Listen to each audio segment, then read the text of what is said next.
রাত্রি শেষ হলো যেমন হয়, আর হাই রাইজের পিঠে সূর্যোদয়।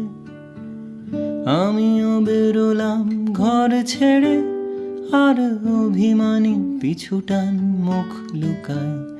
এই বিষাদ স্নান কোন স্রোতের টান, শুনতে চায় ঘরে ফেরার গান।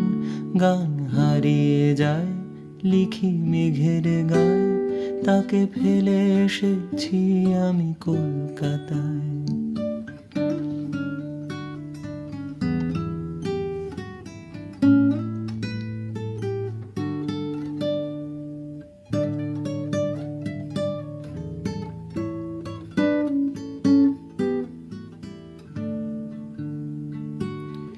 বিকেল ফুরলে আলগোছে, যত নিয়ন গড়িয়ে